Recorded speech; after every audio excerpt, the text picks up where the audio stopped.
దినవృత్తాంతముల 2వ గ్రంథము, దినవృత్తాంతముల 2వ గ్రంథము 7వ అధ్యాయం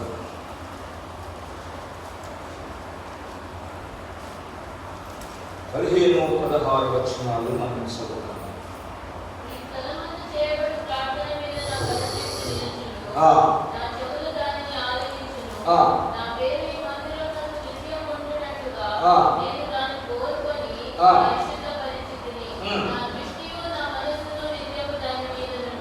దేవుని పరిశుద్ధ నామమునకు స్తోత్రం.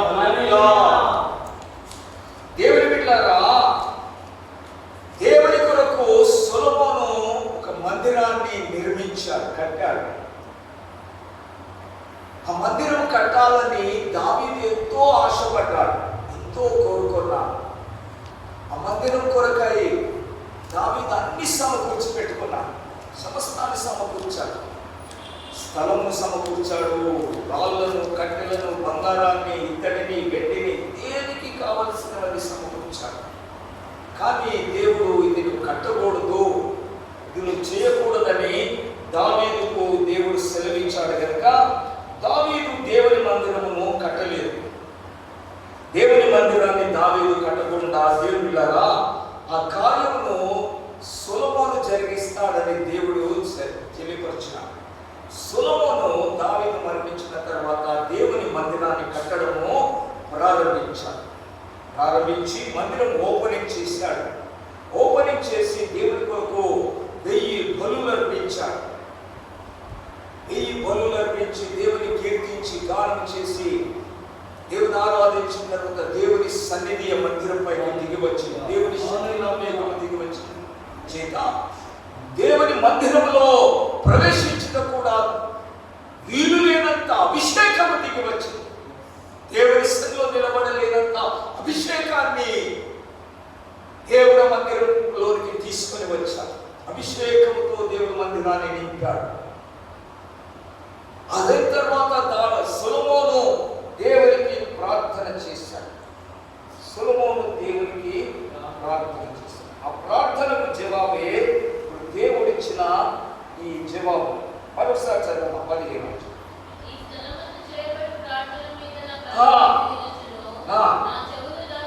నా చెవులు దాన్ని ఆలకించును, నా పేరు ఈ మందిరమునకు నిత్యము ఉండునట్లు నేను దాన్ని కోరుకొని పరిశుద్ధ పరిస్థితిని నా దృష్టియు నా మనస్సును నిత్యము దాని మీద ఉండును. దేవునికి స్తోత్రం. ఈ స్థలమును నేను కోరుకొని ఈ స్థలమందు చేయబడు ప్రార్థనల మీద నా కను దృష్టి ఉండు. ఈ స్థలమందు చేయు ప్రార్థనల మీద. ఈ స్థలమందు ఏంటి ఈ స్థలం యొక్క ప్రత్యేకత అనేది నేను మనం ధ్యానం చేసుకుంటాం. ఈ స్థలములో చేసే ప్రార్థనలు దేవుడు వింటాడంట. ఈ స్థలమందు చేసే ప్రార్థనపై దేవుని కను దృష్టి ఉంటుందంట. ఈ ప్రార్థనలు దేవుని సన్నిధికి చేరుతాయట.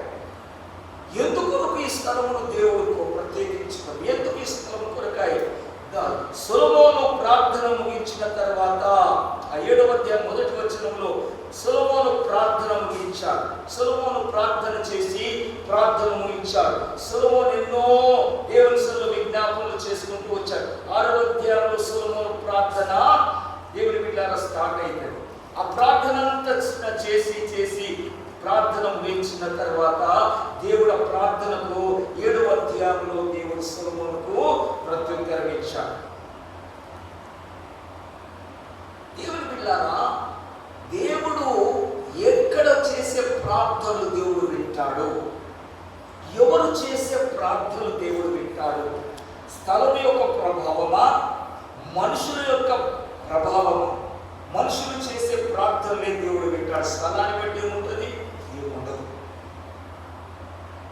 కానీ పూర్వకాలమందు దేవుడు కోరుకున్నది స్థలమే. ఈ కాలమందు కోరుకునేది, నూతన నిబంధనలు కోరుకునేది దేవుడు హస్తకృతమైన ఆలయంలో దేవుడు నివాసం చేయడు. ఎక్కడ నివాసం చేస్తాడు? తన యొక్క రక్తం ద్వారా విమోచించబడిన ప్రజల మధ్యలో ఆయన నివాసం చేస్తాడు. ఎక్కడ ఇద్దరు లేక ముగ్గురు నా నామమందు ఏకీభవిస్తారో వారు చేయు ప్రార్థనలు నేను పరమంది నేను ఆలకిస్తాను. భూమి మీద ఇద్దరు ఏకీభవించి చేసే ప్రార్థన నేను ఆలకించి దాన్ని జవాబిస్తాను. ఇప్పుడు స్థలమును బట్టి కాదు, ఇప్పుడు ప్రజలను బట్టి. దేవుని బిడ్డలారా, పూర్వకాలమందు దేవుడు కోరుకున్నది స్థలం. ఈ స్థలమందు చేయబడు ప్రార్థనల మీద నా కను దృష్టి నిలుచును, నా చెవులు దాన్ని ఆలకించును. నా పేరు ఈ మందిరముకు నిత్యం ఉండినట్లుగా నేను దాన్ని కోరుకొని పరిశుద్ధపరిచితే. ఈ స్థలమందు చేయు ప్రార్థనలు. ఏంటి ఈ స్థలము? ఏంటిది ఈ స్థలం యొక్క ప్రత్యేకత? దేవునికి సొలొమోను రాజు కట్టించిన మందిరము ఏ స్థలం అది? ఆ స్థలం ఏంటిదో మనము స్థలం గురించి కొన్ని విషయాలు మనము ధ్యానం చేసుకుందాం. చూడండి, 6వ అధ్యాయము, అదే గ్రంథంలో 6వ అధ్యాయం 18-19 వచనం.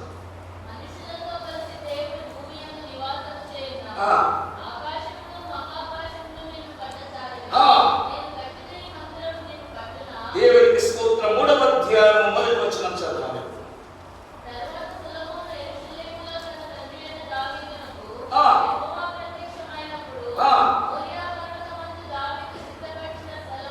మోరియా పర్వతమందు దావీదు సిద్ధపరిచిన స్థలమున యెబూసీయుడైన ఒర్నాను కళ్ళమందు స్థలమున యెహోవాకు ఒక మందిరమును కట్టనారంభించెను. దేవుని బిడ్డలారా, ఇది స్థలం. దేవుని మందిరము కట్టబడుతున్న స్థలం ఇది. ఏంటిది స్థలము? మోరియా పర్వతమందు దావీదు సిద్ధపరిచిన స్థలం. అది యెబూసీయుడైన ఒర్నాను కళ్ళము. యెబూసీయుడైన ఒర్నాను కళ్ళము. దేవుని బిడ్డలారా, స్థలం గురించి కొద్దిగా ధ్యానం చేస్తాం. ఏంటిది స్థలం? ఇది దావీదు ఈ స్థలాన్ని ప్రత్యేకపరిచాడు. ఎప్పుడు ప్రత్యేకపరిచాడు? దేవుని బిడ్డలారా, ఇశ్రాయేలు ప్రజల మీదకి ఒక తెగులు వచ్చింది, ఒక నాశనం వచ్చేసింది. దేవుని దూతలు పంపించి ఇశ్రాయేలు ప్రజలు నాశనం జరిగిస్తున్నారు, సంహారం జరిగిస్తున్నారు. 75,000 మందిని సంహరించాడు దేవుని దూత. ఇప్పుడు దావీదు వెళ్ళి ఆ దేవుని దూత ఒర్నాను కళ్ళము దగ్గర నిలబడి ఉన్నాడు. దావీదు వెళ్ళి దేవుని సన్నిధిలో ప్రార్థన చేశాడయ్యా, నేను పాపం చేశాను, నన్ను నా తండ్రింటిని సంహరించి ప్రజలు విడిచిపెట్టయ్యా అని దేవుని దగ్గర విజ్ఞాపన చేశాడు. ఇప్పుడు దేవుడు అన్నాడు, ప్రవక్త అయిన గాదుకు చెప్పి, వెళ్ళి దావీదుకు చెప్పు, అక్కడ ఒక బలిపీఠం కట్టమని, అప్పుడు ఈ తెగులు ఆగిపోతుంది. ఇప్పుడు దావీదు ఆ కళ్ళమును ఒర్నాను యొక్క వశములో నుండి 600 తులముల ఎత్తుగల బంగారం ఇచ్చి దాన్ని కొనుక్కున్నాడు. ఆ కళ్ళమును, ఆ పొలమును కొనుక్కున్నాడు కాదు, ఒర్నాను యొక్క వశములో నుండి దాన్ని కొనుక్కున్నాడు. దేవుని బిడ్డలారా, ఈ కళ్ళము ఒర్నాను వశములో ఉన్నటువంటి పొలము, ఈ కళ్ళము ఆనాడు అబ్రహాము తన కుమారుడైన ఇస్సాకును బలిగా అర్పించిన స్థలం అది. ఇప్పుడు ఒర్నాను వశములో ఉన్న ఈ పొలము ఆనాడు అబ్రహాము తన కుమారుడైన ఇస్సాకును మోరియా దేశంలో ఒక పర్వతం పైన నాకు బలిగా అర్పించమని కోరుకున్న స్థలమే ఈ ఒర్నాను కళ్ళం. అందుకే ఇక్కడ అంటున్నాడు కదా, మోరియా పర్వతమందు దావీదు సిద్ధపరిచిన స్థలము. మోరియా పర్వతమందు, ఈ మోరియా పర్వతములో ఉన్నటువంటి కళ్ళమును దావీదు తన వశం చేసుకున్నాడు. అది ఒర్నాను యొక్క ఆధీనంలో ఉన్న స్థలమును దావీదు తన ఆధీనంలోనికి తీసుకున్నాడు. ఆ స్థలములో ఒక బలిపీఠమును దేవుని కొరకు కట్టాడు. ఆ బలిపీఠం పైకి దేవునికి సమాధాన బలులు అర్పించిన తర్వాత దేవుడు తెగులు ఆపు చేశాడు. ఇశ్రాయేలు ప్రజల మీదకి వచ్చిన తెగులు ఆగిపోయింది. యెరూషలేము పైన చాపబడిన కత్తిని దేవుడు వెనక్కి తీసుకున్నాడు. ఇప్పుడు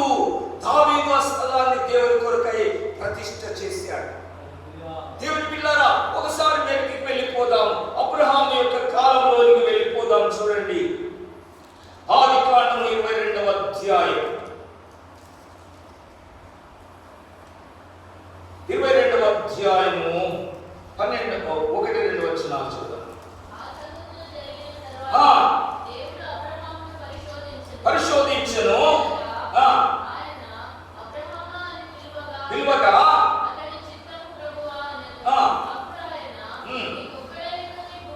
నీకు ఒక్కడై ఉన్న నీ కుమారుని అనగా నీవు ప్రేమించి ఇస్సాకును మోరియా దేశమునకు వెళ్ళి అక్కడ నేను నీతో చెప్పబో పర్వతములలో ఒకదాని మీద దహన బలిగా అతన్ని అర్పించమని చెప్పారు. దేవుని నామమునకు స్తోత్రం కలుగును గాక. దేవుని బిడ్డలారా, ఈ స్థలం యొక్క ప్రత్యేకత, ఈ స్థలమందు చేయు ప్రార్థనల పైన నా మనసులో ఉంచుతాను. ఈ స్థలమందు చేయు ప్రార్థనలు నేను వింటాను అంటున్నాను. ఏంటిది స్థలము? ఎక్కడిది స్థలము? ఎందుకొరకు ఈ స్థలంకి ప్రత్యేకత? దేవుని బిడ్డలారా, ఇప్పుడు మనము అబ్రహాము నుంచి ముందుకు వస్తాం. ఈ స్థలం యొక్క ప్రత్యేకతను మనం జ్ఞాపకం చేసుకుంటాం. ఆనాడు యెరూషలేములో చేయబడే ప్రార్థనలు దేవుడు వింటున్నాడు. ఇప్పుడైతే యెరూషలేము లేదు, యెరూషలేము సమూల నాశనం అయిపోయింది. కానీ దేవుడు ఏర్పరచుకున్న యెరూషలేము నేడు సజీవమై ఉన్నది. దేవుడు కోరుకున్న యెరూషలేము నేడు సజీవమై ఉన్నది. ఈ యెరూషలేములో చేసే ప్రార్థనలను దేవుడు వింటాడు. ఎక్కడిది యెరూషలేము? ఎలా స్థాపించబడింది మందిరం? ఎలా స్థాపించబడింది సంఘం? ఈ సంఘంలో చేయబడే ప్రార్థనలను దేవుడు నా మనసు ఉంచుతానంటున్నాడు. నా యొక్క సన్నిధి నేను వింటానంటున్నాడు. దానికి నేను జవాబులు ఇస్తానంటున్నాడు. దేవుని బిడ్డలారా, మోరియా పర్వతములలో ఉన్న పర్వతం, ఆ దేశంలో ఉన్న పర్వతంలో ఒక పర్వతం ఇది. అనేక పర్వతాలు ఉన్నాయి, అనేక సంఘాలు ఉన్నాయి. కానీ అందులో ఒక పర్వతాన్ని నేను కోరుకుంటున్నాను, అందులో ఒక సంఘాన్ని నేను కోరుకుంటున్నాను.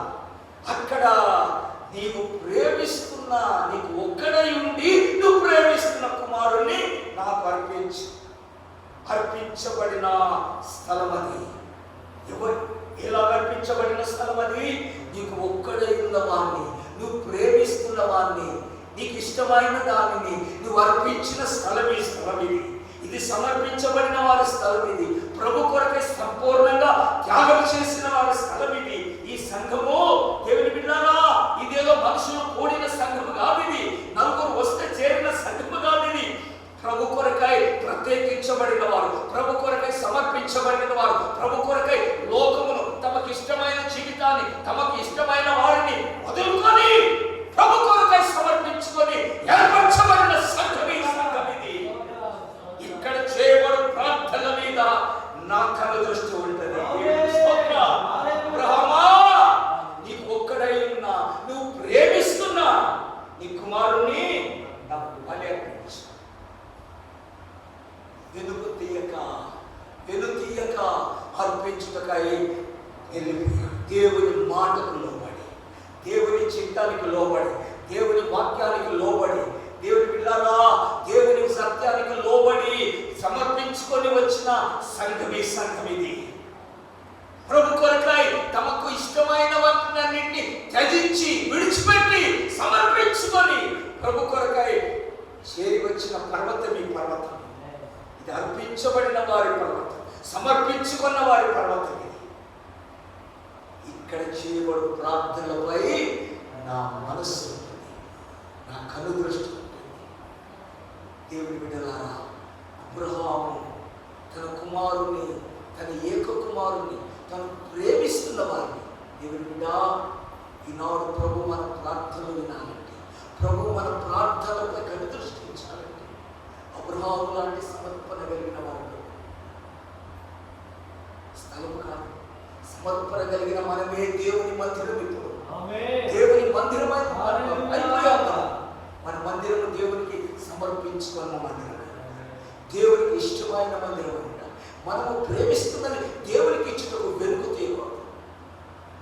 మనకి ఇష్టమైంది దేవుడు అడిగినప్పుడు దాన్ని ఇచ్చుటకై, సమర్పించుటకై, తొలగించుకోవటకై వెనుకడుగు వేయని అబ్రహాము లాంటి విశ్వాసం కలిగిన వారు కూడా దేవుడు బిడ్డ నీకు ఒక్కడై ఉన్నప్పుడు మళ్ళీ అబ్రహాముకు పిల్లలు పుడతారా?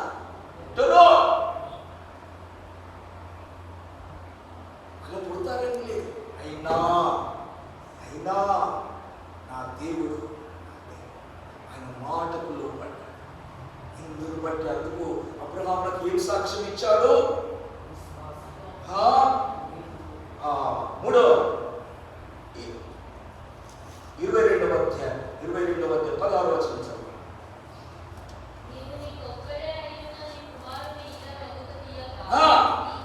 ఈ కార్యము చేసినందున నిన్ను ఆశీర్వదించి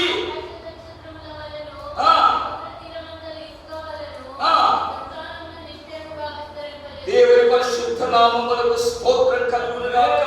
నీకు ఒక్కడైన ప్రేమిస్తున్న కుమారుని నాకు ఇచ్చుటకు వెలుగు తీయలేదు గనుక నీకు విస్తారమైన సంతానం భూలోకమందు నింపబోతున్నారు. ఇదిగో నేడున్నటువంటి ఆయన పేరు అబ్రహాము యొక్క సంతానం అనే పేరు మనకు సార్థకం చేసుకుంటున్నాము. దేవుని పరిశుద్ధ నామములో విశ్వాసులకు మనకు తండ్రి అయిన వాడు ఆయన, సమర్పించబడిన వాడి పిల్లలు మనము. మనకి ఇష్టమైన వాటిని అబ్రహాము వలె త్యజించి ప్రభు కొరకై జీవించడమే ముందుకు వచ్చిన ఆయన సంతానం మనము.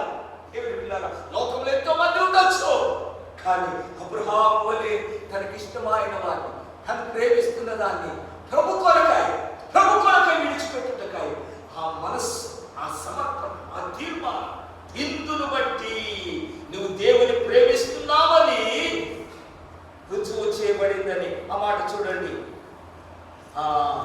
దేవుని పరిశుద్ధ నామం స్తోత్రం స్తోత్రం స్తోత్రం స్తోత్రం. 12వ వచనం. చిన్నవాడి మీద చేయకము, నీకు ఒక్కడై ఉన్న నీ కుమారుని నాకియ్యలేదు తీయలేదు గనుక నీవు దేవునికి భయపడువాడు అని ఇందువలన నాకు కనబడుచున్నది. ఇందువలన హల్లెలూయా, నీకు ఒక్కడై ఉన్న నీ కుమారుని నాకు ఇయ్యేటందుకు నువ్వు నేను తీయలేదు. దేవుని బిడ్డలారా, దేవుని మాటకు లోబడి, దేవుని చిత్తములకు లోబడి తనకు ఒక్కడై ఉన్న కుమారుని, తనకి ఇష్టమైన కుమారుని, తనకు ప్రియమైన కుమారుని దేవునికి ఇచ్చుటకు వెనుక తీయలేదు. ఆ స్థలము మోరియా దేశంలో ఉన్న పర్వత స్థలం. ఆ స్థలంపై అర్పించబడిన స్థలం.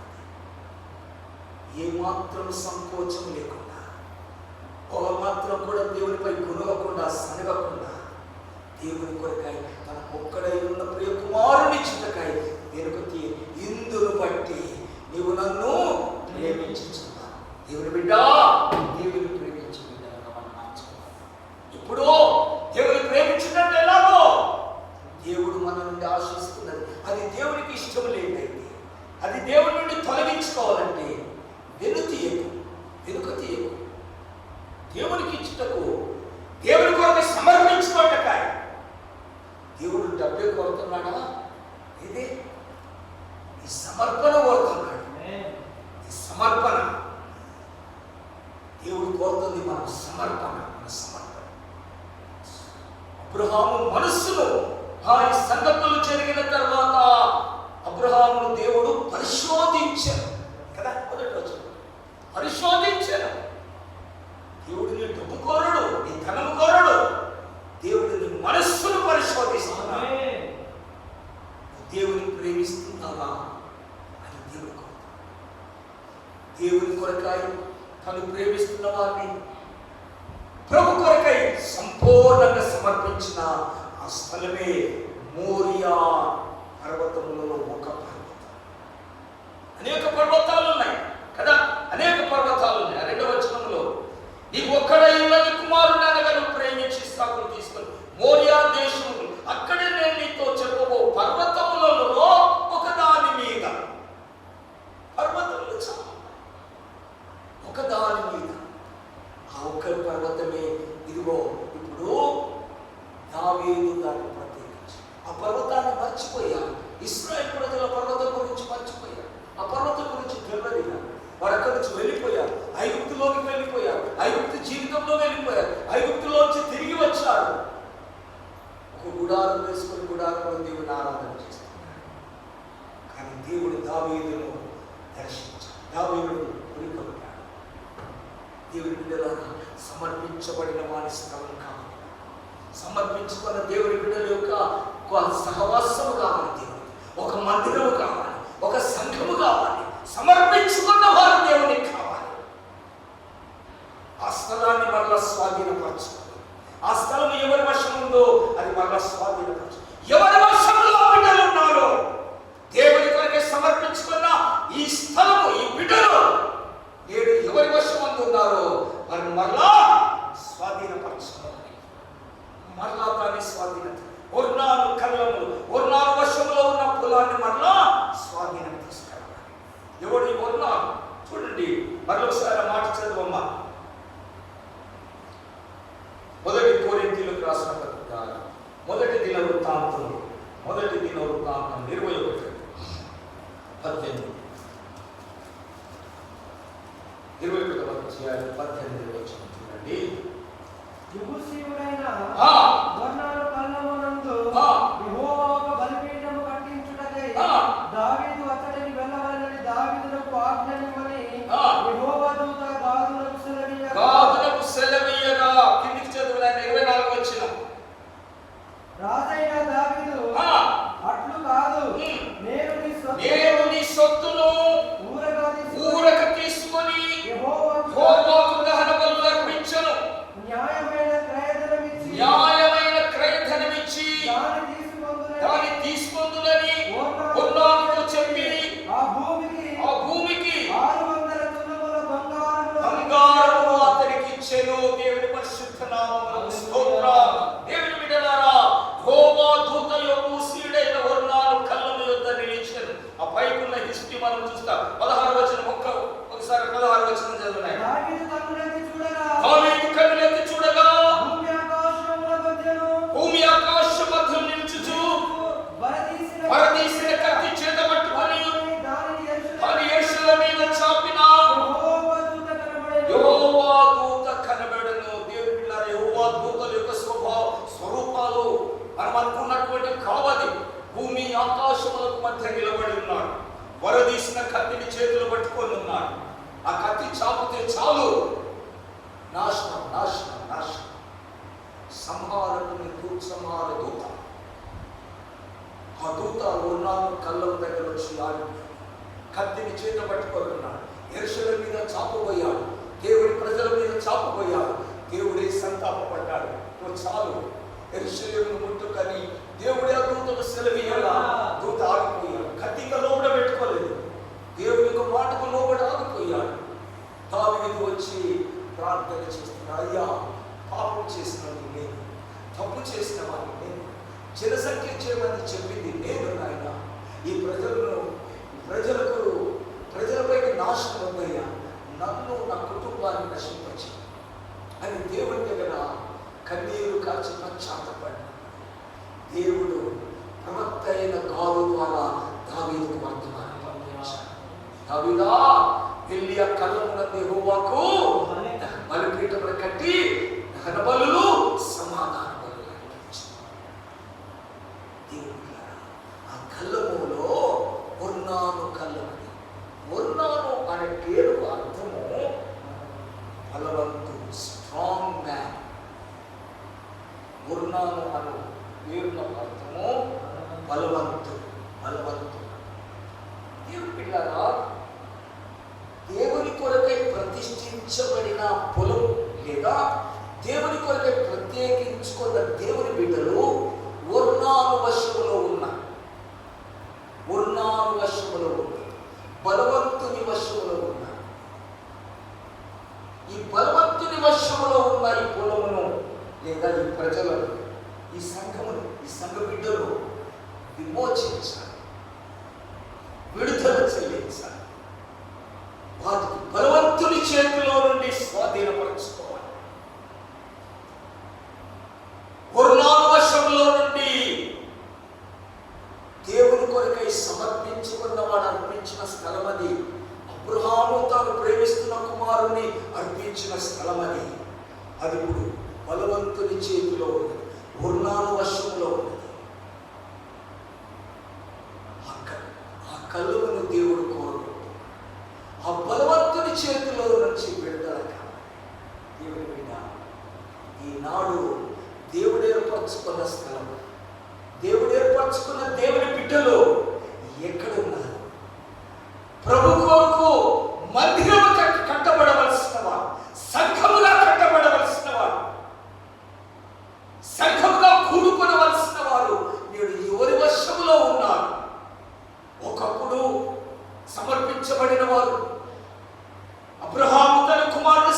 సమర్పించినట్టుగా తనకున్న ఏక కుమారుని ప్రభు కొరకు అర్పించిన వారు, అటువంటి సంఘము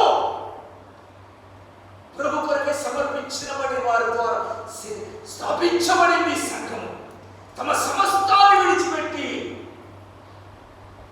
ప్రభువును వెంబడించారు, ప్రభు కొరకే సమర్పించుకున్నారు. అటువంటి సంఘములో నేడు ఎవరి వశంలో ఉన్నారు? ఎక్కడ ఉన్నారు? ఎవరి స్వాధీనంలో ఉన్నారు? ఏ బలవంతుని వశంలోకి వెళ్ళిపోయారు? ఏ వర్ణాలు యొక్క వశంలో ఉన్నారు? వర్ణాలు దున్నుకుంటున్నాడు, పంట వేసుకుంటున్నాడు, తింటున్నాడు. అయ్యో, దేవుని పొలమని, దేవుని ప్రజల వారు, దేవుడు ఏర్పరచుకున్న సంఘం బిడ్డల వారు. బలవంతుడు స్వాధీనపరుచుకున్నాడు, బలవంతుడు లోకం పొందుకుంటున్నాడు, బలవంతుడు దాన్ని స్వాధీనపరుచుకొని దాన్ని దున్ని దాంట్లో పంటకు తీసుకుంటున్నాడు. ఆ పొలము దేవుని మందిరము కావలసిన పొలం అది. దేవుని కొరకు ప్రార్థన స్థలము కావలసినది అది. దేవుని కొరకు ఏర్పరచబడిన బిడ్డలు మీరు ఎవరి స్వాధీనమైపోయారు? పరిశుద్ధాత్మని అధీనంలో ఉండవలసిన వారు, ప్రభు అయిన యేసుక్రీస్తు యొక్క సంఘముగా రూపాంతరపరచబడవలసిన వారు. లోకాధికారి బలవంతుడు దేవుని బిడ్డలారా, వారి వశంలో వారి చేత స్వాధీనపరచబడి వారికి సేవ చేస్తున్నారు. వాడు దాన్ని అనుభవించుకుంటున్నాడు. దాంట్లో వస్తున్న ఫలములను, దాంట్లో నుంచి వస్తున్నటువంటి పంటను వాడు అనుభవిస్తున్నాడు. నీ బలము, నీ ధనము, నీ సమయము ఎవరికి అనుభవింపచేస్తున్నా? ఎవరి వశంలోకి ఇచ్చేసావు?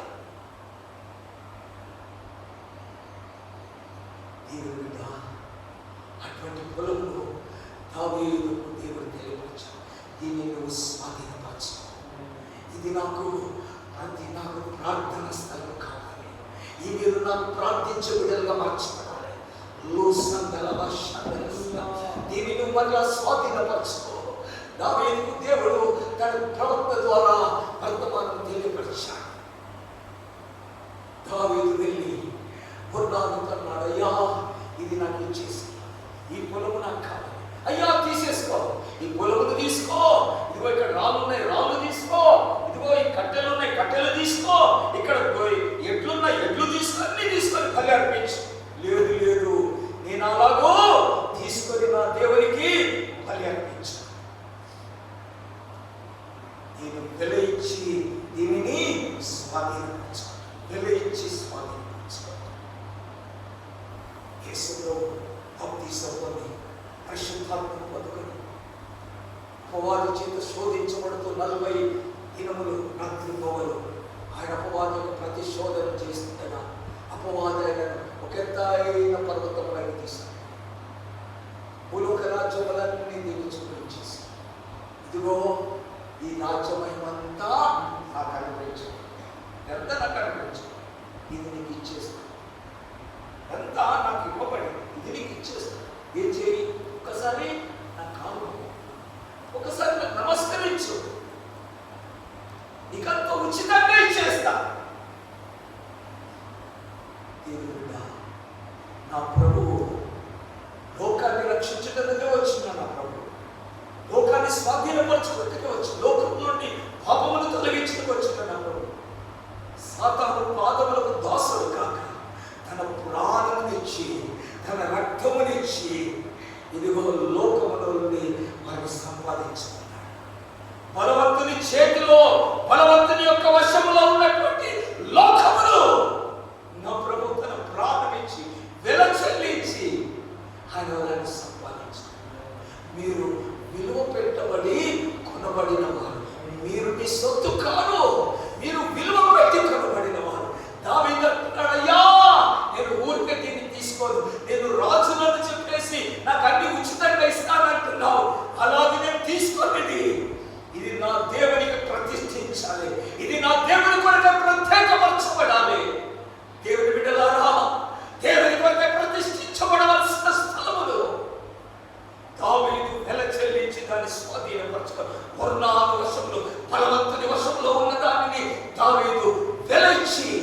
దాన్ని స్వాధీనపరచుకున్న రీతిగా ఇదిగో మన ప్రభు అయిన యేసుక్రీస్తు తనకు ఒక సంఘమును కట్టుకొనకాయ, తనకు ఒక పరిశుద్ధ స్థలము నిర్మించుకొనకాయ, తనకు ఒక ప్రార్థనా మందిరాన్ని నిర్మించుకొనకాయ తన ప్రాణం ఇచ్చి నిన్ను నన్ను సంపాదించుకున్నాడు. చూడండి, అపోస్తల కార్యం 20వ అధ్యాయంలో 18వ వచనం అనుకుంటాను.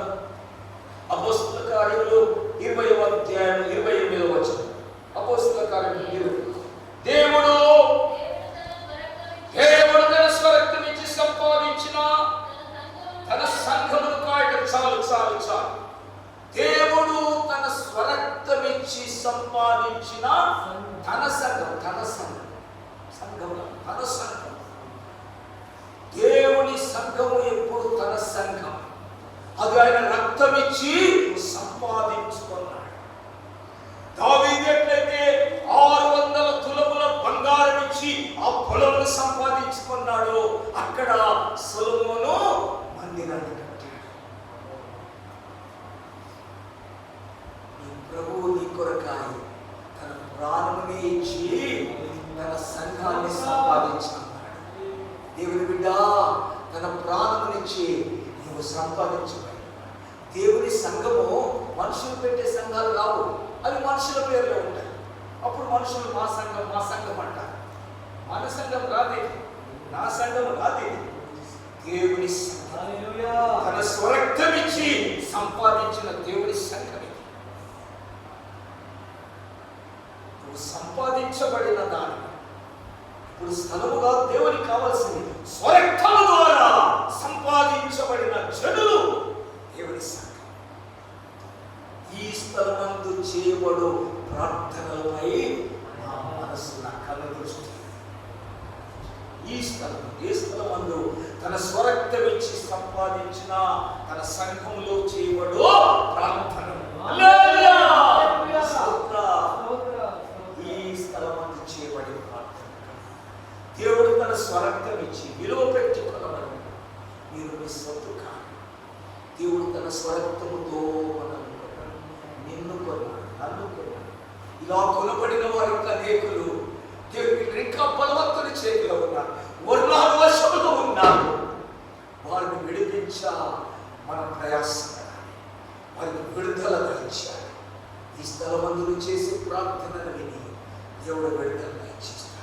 పేతురు చెరసాలలో స్వరక్తం ఇచ్చి సంపాదించబడి సంఘమైతే పేతురు కొరకు అత్యాసక్తితో ప్రార్థన చేస్తున్నాడు. ఈ స్థలం ముందు చేసే ప్రార్థన మరి ఎక్కడ ప్రార్థన చేయొచ్చు? వారు చేస్తున్న ప్రార్థన ఎక్కడ? దేవాలయంలోనా? ఒకరింట్లో. దేవునికి ఇప్పుడు స్థలం కాదు కావాల్సింది, విమోచించబడిన బిడ్డలు చేసే ప్రార్థన. దేవుని రక్తము ద్వారా కొనబడి చేసే వారి ప్రార్థన దేవుని యొక్క ఆ స్థలంలో వచ్చి చేసే ప్రార్థన. మరి ఏ ప్రార్థన చేస్తున్నారో ఆ ప్రార్థనకు దేవుడు జవాబిస్తాడు. దేవుని బిడ్డ, నువ్వేమనుకుంటున్నావు? నువ్వెవరు అనుకుంటున్నావు? నీ ఆధిక్యత ఏంటిది? ఆ ఈ స్థలమందు చేయబడు ప్రార్థన, యెరూషలేములో చేయబడు ప్రార్థన. దేవుడు కోరుకున్న అబ్రహాము తన కుమారుడైన ఇస్సాకును అర్పించిన స్థలం, దావీదు ఓర్నాల వశంలో నుండి స్వాధీనపరచుకున్న స్థలం, అక్కడ మందిరం కట్టబడిన స్థలం. యెరూషలేములో నీ కొరకై తన రక్తమును తన ఏక కుమారుని లోకానికి పంపించిన స్థలం అది. యెరూషలేములో తన రక్తమును క్రయధనముగా అర్పించిన స్థలం అది. యెరూషలేములో సంఘ స్థాపన జరిగిన స్థలం అది. పరలోకము నుండి పరిశుద్ధాత్మని పంపి సంఘమును స్థాపించిన స్థలం అది. దేవుని బిడ్డ, ఇటువంటి స్థలము కలిగిన దేవుని బిడ్డలు ఎవరున్నారు? ఇటువంటి అనుభవం కలిగిన దేవుని బిడ్డలు ఎవరై ఉన్నారు? వారు చేసే ప్రార్థనలు, వారు చేసే ప్రార్థనలు దేవుడు, ఆ బిడ్డలు చేసే ప్రార్థనలు దేవుడు. దేవుడు కోరుకుంటుంది గొప్ప గొప్ప మందిరాలు కాదు, గొప్ప గొప్ప స్థలాలు కాదు, ఎత్తులు కట్టినవి కాదు, స్వరక్తం ఇచ్చి సంపాదించిన పరిశుద్ధాత్ముడు దిగి వచ్చి అభిషేకించిన దేవుని బిడ్డలు. ఇటువంటి వారు ఎక్కడ ఇద్దరు ముగ్గురు కూడుకున్నారు అక్కడ అటువంటి వారు ఇద్దరు ఏకీభవించి ప్రార్థన చేస్తే అది పరలోకమందు నేను దాన్ని ఓకే చేస్తాను. దేవుని బిడ్డ, నువ్వు చేసే ప్రార్థనలు దేవుని సంఘమా ఆయన రక్తం ద్వారా విమోచించబడిన దేవుని బిడ్డ, పరిశుద్ధాత్మ ద్వారా ప్రతిష్ఠించబడిన దేవుని సంఘం. ఇంతకోసం పండుగ దినమందు యెరూషలేములందరూ ఒక చోట కూడుకుంటున్నా పరలోకమందు పరిశుద్ధాత్ముడు దిగి వచ్చి భూలోకమందు సంఘాన్ని స్థాపించాలి. ఆ సంఘమే నేటి వరకు కూడా భూలోకమందు కొనసాగించబడుతున్న సంఘం. ఆ అనుభవం కలిగిన దేవుని బిడ్డలే దేవుని సంఘం. వ్యక్తుల సంఘం కాదు, వ్యక్తుల పేరు కలిగిన సంఘం కాదు, దేవుని సంఘం. పరలోకం నుండి పరిశుద్ధాత్ముడు దిగి వచ్చి అభిషేకించబడిన దేవుని బిడ్డలే దేవుని సంఘం. ఇది సంఘ బిడ్డలు చేసే ప్రార్థన ప్రభు కొరకే సమర్పించాలి. అబ్రహాము వలె ప్రేమిస్తున్న వాటిని ప్రభు కొరకే త్యాగం చేసి సమర్పించుకున్న అటువంటి వారిని, బలవంతుని చేతిలో నుండి విమోచించబడిన వారిని, సాతాను వశములో నుండి విడుదల పొందిన వారిని, దేవుని తేజోమహిమ దిగి వచ్చిన పరిశుద్ధాత్మ యొక్క సన్నిధి కలిగిస్తారు. ఇటువంటి దేవుని బిడ్డలే దేవుని సంఘం. ఇటువంటి వారు చేసే ప్రార్థన దేవుడు ఆలకించుతున్నాడు. దేవుని ప్రార్థనలను ఈ స్థలమందు చేయబడు ప్రార్థన మరొకసారి మాట చదువుకొని ముగించుకున్నాం. 2వ దినవృత్తాంతములు 7వ అధ్యాయం 15వ వచనం. ఈ స్థలమందు చేయబడు ప్రార్థనల మీద నా కళ్ళు దృష్టి నిలుచును, నా చెవులు దానిని ఆలకించును. నా పేరు ఈ మందిరమునకు నిత్యము ఉన్నట్లుగా నేను దాన్ని కోరుకొని పరిశుద్ధ పరిస్థితిని, నా దృష్టి నా మనస్సును నిత్యము దాని మీద ఉండును. నా పేరు ఈ మందిరమునకు నిత్యము. ఎవరి పేరు? దేవుని పేరు. వ్యక్తి పేరు కాదు, వ్యక్తులను బట్టి నేడు అనేక సంఘాలు స్థాపించారు. నా పేరు నేను కోరుకున్న స్థలం ఏమిటి? ఈ స్థలం అంతా చేయబడు ప్రార్థన అబ్రహాము వలె సమర్పించుకోండి, ప్రభువుకు అర్పించుకోండి, దావీదు స్వాధీనపరచుకోండి, క్రయమునిచ్చి యేసయ్యను స్వాధీనపరచుకోండి. దేవుని స్తుతి, దేవుని మందిరం కట్టబడవలసిన పరిశుద్ధాత్ముడు నివసించుట కొరకై నిన్ను కొనుక్కున్నా, రక్తమిచ్చి నిన్ను సంపాదించుకున్నా. నువ్వు దేవుని సొత్తు. పరిశుద్ధాత్ముడు దిగి వచ్చడం ద్వారా పరిశుద్ధ స్థలముగా మార్చబడతావు.